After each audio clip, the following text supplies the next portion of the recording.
Yeah, I don't think there's much debate for it really for this season coming ahead. I think earlier in the season I definitely had my doubts, and there was a lot of uncertainty, especially with so many, the lack of wins and things like that. But as we sort of reached the end of the season, you look at the table and you kind of look at the season as a whole, look at it objectively when you take into account all the things he's had to deal with. I think it would be very unfair to actively seek out a new manager right now.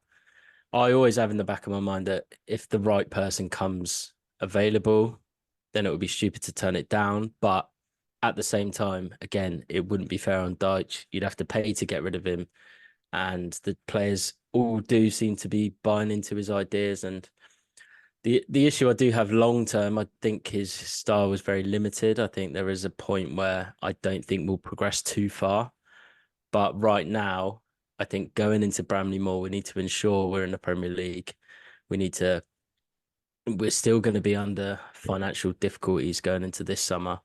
And if a new manager comes in, they're going to want signings. They're going to demand that players such as Brantford, Onana aren't sold when the reality is they probably will have to be, or at least maybe one of them. So I think Dyche has kind of got used to that. He's accepted that, and he's happy for it when things like that are going on, just to get on with the job.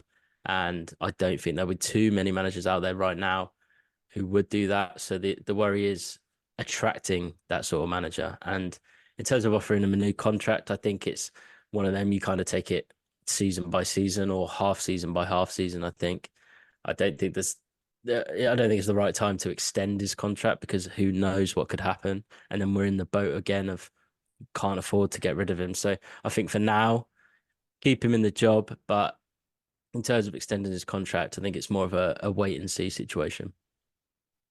Yeah, I think it's very difficult to analyze sort of managers that I think that should come in because, like I mentioned, we don't know the situation. We don't know how many players will have to be sold. We don't know how much money we can spend. And I think there's so many managers out there. Glasner's a good example. He's come in, done an amazing job with no new signings because he come in after January, but he's going to demand signings. He's going to want to be backed, or he wouldn't have taken that job. I think we saw today that they've already, made a signing ahead of the summer from Real Betis. I think they had a plan to back him, and I don't think we have the facilities to do that. If we'd have asked Glasner to join us, even though you could argue maybe Everton are a bigger club than Palace, or we're all sort of competing around the same positions.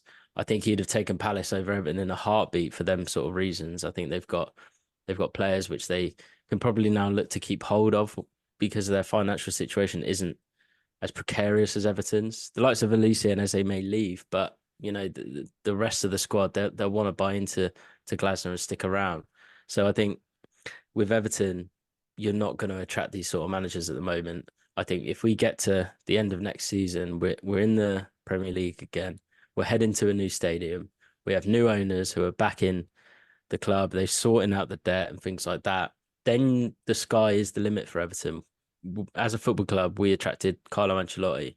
I don't think there is a limit on managers in terms of realistic ones outside of the elite level. We're never going to attract an Ancelotti again. But in terms of the tier below that, they'll want to come to a club like Everton if we're in financial stability with a new stadium and starting to push for the top half of the table. So I think for now it is just let Dyche ride the wave with us, ride the wave with the fans and the uncertain ownership. And hopefully in a couple of years he's steadied the ship where we can maybe move on and look to progress to a more progressive and maybe more exciting football after that.